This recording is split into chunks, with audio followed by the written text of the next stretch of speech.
আমাদের মোবাইলে অনেক সময় 4-5টা জিমেল অ্যাকাউন্ট অ্যাড থাকে, তার মধ্যে সবগুলো কাজের হয় না, আমরা একটা দুটো ব্যবহার করি, বাকিগুলো এমনি থাকে। বা অনেক সময় আমাদের জিমেলের পাসওয়ার্ড আমরা ভুলে যাই, সেগুলো মোবাইলের মধ্যে এমনিতেই অ্যাড হয়ে থাকে।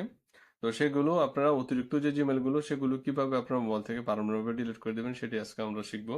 সেজন্য প্রথমে আপনারা চলে যাবেন আপনাদের মোবাইলের যে সেটিং অপশনে যাওয়ার পরে সবার উপরে দেখতে পাবেন লেখা আছে চার্জ অপশন। সেই চার্জ অপশনে গিয়ে আপনারা লিখবেন সিন,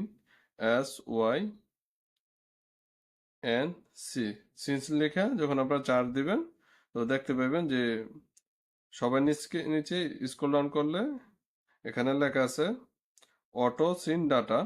এই অটো সিন ডাটার মধ্যে একটা ট্যাপ করে দিবেন।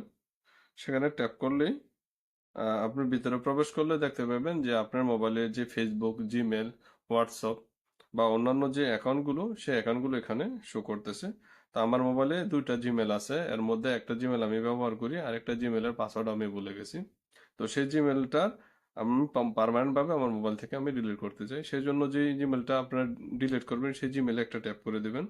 তো আমি এই জিমেলটা ডিলিট করতে চাই, তো আমি সেখানে একটা ট্যাপ করে দিলাম। দেওয়ার পর এখানে লেখা আছে রিমুভ অ্যাকাউন্ট। সেই রিমুভ অ্যাকাউন্টের মধ্যে একটা ট্যাপ করে দিবেন। তারপরে নিচে দেখবেন লেখা আছে রিমুভ অ্যাকাউন্ট। তো সেই রিমুভে আরেকটা ট্যাপ করে দিবেন। দেওয়ার পরে আমার যেহেতু এখানে পাসওয়ার্ড চাইছে, তো আমি সেটা পাসওয়ার্ড দিয়ে নিলাম।